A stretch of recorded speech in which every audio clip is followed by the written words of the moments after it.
नमस्कार, लोकतंत्र मिररच्या टॉप 25 मध्ये आपल्या सगळ्यांचं स्वागत आहे। मी आहे आपल्या सोबत पल्लवी। तर चला एक नजर टाकूया आजच्या ठळक बातम्यांवर। भारतीय रेल्वेची ऐतिहासिक कामगिरी, electric double stack container railway धावली। शक्तीपीठ महामार्गासाठी भूसंपादनाला वेग, अधिसूचना लवकरच। कोयना नदीत पोहताना 12 वर्षीय मुलाचा डुबून दुर्दैवी मृत्यू। महाराष्ट्रात मान्सूनचा वेग मंदावला, मुंबई पुणेकरांची प्रतीक्षा वाढली।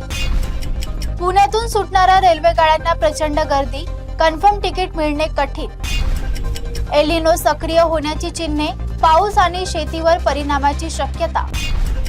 स्मार्ट मीटर प्रत्येक ग्राहकांसाठी अनिवार्य, महावितरणाचा महत्त्वाचा निर्णय। पुणे नागपूर वंदे भारत एक्सप्रेसची क्षमता दुप्पट करण्याची तयारी। शेतकरी कुटुंबातील हर्षची भारतीय हवाई दलात भरारी, ग्रामीण भागासाठी प्रेरणा। श्री अंबाबाई मंदिराच्या शिखरावर 1.5 किलो सोन्याचा कळस स्थापित। सोलापूर एसटी स्थानकातील खून प्रकरणी दोघांना अटक, अल्पवयीनीचाही सहभाग। गॅस सिलेंडर वितरणासाठी केवायसी अनिवार्य, ग्राहकांना आव्हान। वालचंद नगरच्या पृथ्वीराज मुळकची लेफ्टनंट प्रशिक्षणासाठी निवड। कल्याणमधील गुंडावर पोलिसांची कार्यवाही, व्हिडिओ सोशल मीडियावर व्हायरल। सांगलीत हमाल नेत्याच्या नातवाची गोळ्या झाडून हत्या, वादातून घटना। काँग्रेस राष्ट्रवादीच्या संभाव्य विलिनीकरणाच्या चर्चांना वेग। आरबीआयच्या निर्णयानंतर प्रमुख बँकांकडून व्याजदरात बदल। सहकार नगरात गोळीबारात अल्पवयीनाचा वापर, धक्कादायक माहिती समोर। पुण्यातील शेकडो वर्ष जुन्या झाडाच्या तोडीला विरोध, पर्यावरण प्रेमी चिंतेत।